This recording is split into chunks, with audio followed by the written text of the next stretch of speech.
Hello everyone and welcome to another What I Think review, and today we are going to be looking at the new Revenge of the Cybermen B&M set. So it's been a long time coming having a re-release of these figures. I know it's ones that people have wanted for many years because we haven't had them since the original release. Really lovely to see them re-released as a B&M set. Definitely ones that I think are gonna go off the shelves quite well. Because I've struggled to find them, and I know a lot of people have said that they've seen them in their stores and then they've sort of been going quite quickly. Yeah, really nice figures. I don't feel like I'm going to have a huge amount to say about these ones because, again, as a sort of re-release, it's only sort of minor differences, but you know, always nice to see Cybermen re-released, and especially sets like this, because I do feel like we have enough sort of Cybermen and then sort of Cybermen drones and then versions of a leader where we could get more sort of packs like this, where we could have a sort of a good army building pack. I feel like this would be a good one for. Obviously, really nicely presented in the box. We have a nice backdrop as well on it. Again, I know I've said it before, but I'm going to say it again. It's a little bit of a shame that we get these lovely backdrops and then you get this plastic insert that's actually stuck to it, because it means I'm going to have to sort of tear the backdrop or cut it in a way to get these figures out. But, you know, box-wise, obviously really nicely presented. We've got a nice bit of information on the back about the Cybermen themselves. But let's get into having a look at what we've actually got inside the box. So here we have the box interior. Again, it's a bit of a shame that I'm going to have to sort of semi-destroy this interior to get the figures out, because it really does look very good. I love having these backdrops on them, and obviously we've even got like the little spaceship in the corner.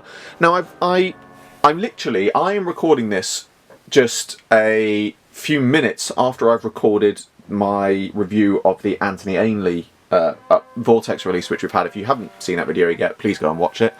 But in that, I said the one thing I love is that in the Vortex sets especially, or the character exclusive sets, we get these wonderful backdrops, and then they're made, like the Ainley one, it's been made sort of 3D, and it looks brilliant, and I love the level of detail that goes in it because it makes a great display piece. And it just, I think it's a shame that we get these updated backdrops that people could use for figure animations or could be used for display, and they look absolutely wonderful, and you cannot get these figures out of the box without destroying them. And I'm sort of... Normally, when I do this, I would use a craft knife to cut away the back so I could sort of peel the back off the figures. But it's going to be a difficult thing to do, because obviously these are sort of really well moulded in, and it's going to take a lot to sort of get around the backdrop. So I am going to do something which I normally wouldn't do, but I'm going to take these out of the box on camera, and I'm going to do it in a way that I think most people would end up doing to sort of prove the point of what I'm saying. So obviously the actual display itself, you've obviously got you know, it's got these ties around, you know, the edge, like you've just got bits of tape holding this all together, and there you go, you've got the backdrop is open. You know, again, it's a lovely display piece, it really is, you know. And the thing is, even if I cut around the backdrop, I still would have this plastic in front of it obscuring it. You know, and I really just think that if...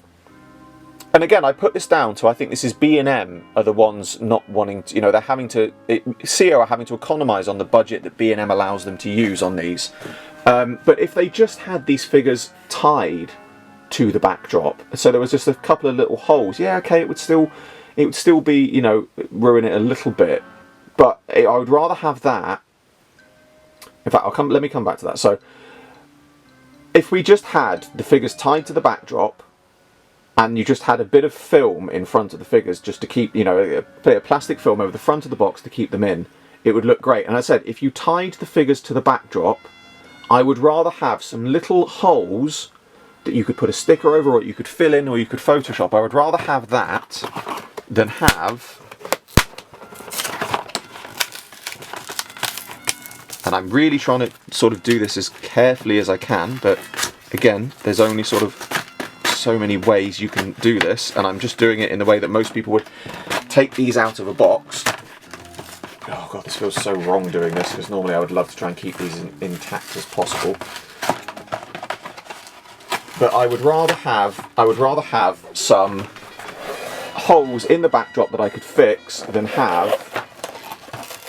See, this is like, right. I'm just gonna then have the backdrop now like that.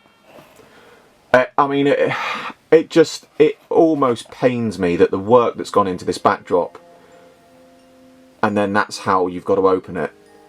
You know, I've said this before, but I do feel like this is one of those ones that, again, I feel like saying it on this one, because I would love to have been able to keep this intact without any plastic on it, and been able to have that as a sort of almost like a display piece or a backdrop. It would have been absolutely phenomenal.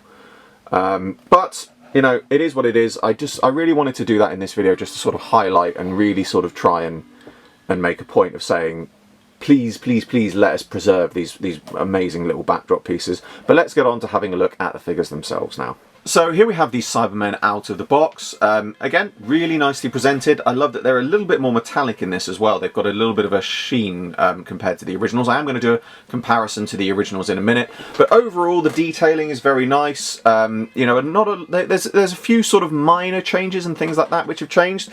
You know, unfortunately, I don't have one of the other spare Cybermats to hand, but this one's obviously nicely got some updated detailing as well. Obviously, from the top, it looks pretty much the same, but underneath, the detailing is slightly different. We've obviously got this bit of gold on there as well, but it is the gold actually that I want to sort of raise on the detailing on these, because a lot of people have said, and I think it shows, it's difficult to see on the promo pictures, it's not as prevalent in hand, is people said that it was inaccurate because you've got these gold bits on the actual torsos. Now, they aren't gold, they are more of a sort of well, I believe the colour match, as close as I can see, is titanium gold. However, they have been painted more semi-transparent, and I believe it is to give it a slightly more iridescent look. The fact that they look gold in the promo pictures, I can understand people's skepticism of that and why it was an odd choice. But when you actually see them in the hand, they are sort of ever so more slightly transparent and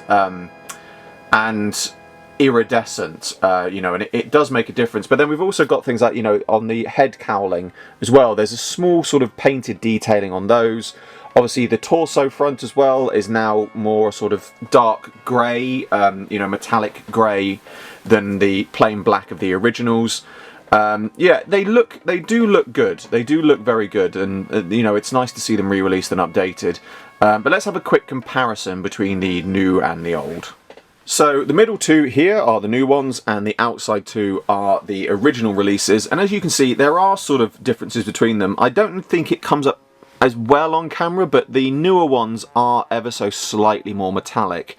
But then it's also, again, it's the small details, which I've only just noticed now, put them side by side. So on the face, you know, the actual recesses of the eyes and the mouth aren't painted on the originals, and they are on the new ones. And it's, again, little details like that have added up. As I said, you've got the details on the cowling, and then obviously on the actual torso as well, you've got the you know, you've got the black panel and the black sort of switch, whatever you want to call it, thing at the bottom, which these ones again don't have.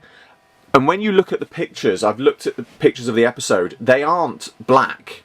They are more of a sort of iridescent metallic, which I think changes depending on the lighting it's under. Sometimes it looks black, other times it does look more like this sort of grey.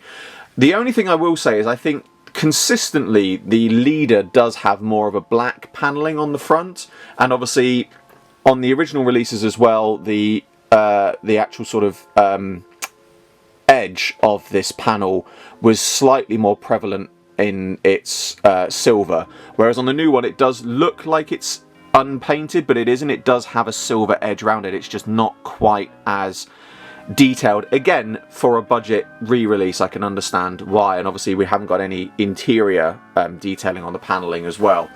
But yeah, it's an interesting, it's definitely an interesting re-release to have done, and it's certainly one that I know people will have wanted to get. And again, from a customs point of view, if you want to get these and update them, it's not like they'd be difficult to, you know, to repaint and do some things, and I can understand why they'd want to make them different to the original releases. Yeah, they do look good. They definitely do look good, and they are really nice ones to have re-released after so long. I don't really, again, have a lot more to say about them because they are sort of a straight up re-release. But I do certainly hope that, I think the takeaway points from this set, or the main takeaway point from the set, is that it showcases the potential for Cyberman sets like this. You know, I would love to see. I know it's one that people have wanted for years, and again, we have had it with, with figures we never thought we'd get released.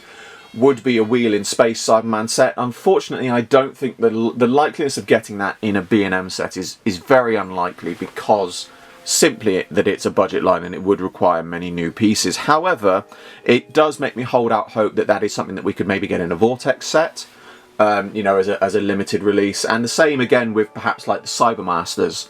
It would be good to see, updated ones of those, updated actual releases of those, and have them again as a triple pack with a, drone leader, or in the case of the later Cybermasters, you had the drone, you had the sort of squad leader, and then you had the actual leader, or just doing ones where you could have, like the Cybermen, you could have a Cyberman and the controller and maybe the destroyed one.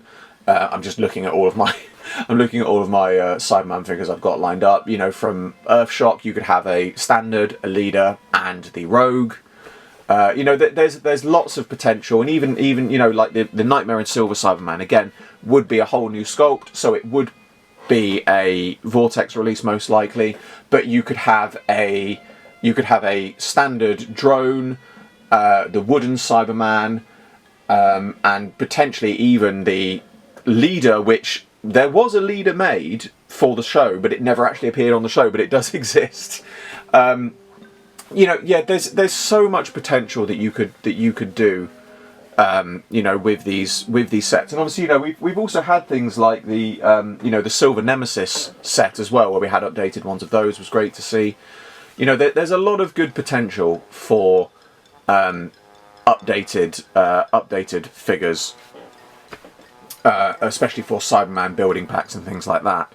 But that's pretty much all I've got to say. So, as always, I hope you all enjoyed this video. Like, subscribe, share, it really helps me out a lot. And be sure to check out the description below for a link to my Patreon. I've had a bit of a reshuffle, so there is only the one tier on there at the moment, but for the smallest donation you get your name at the end of my videos, and all of your donations are greatly received. It really helps with the continued running of the channel.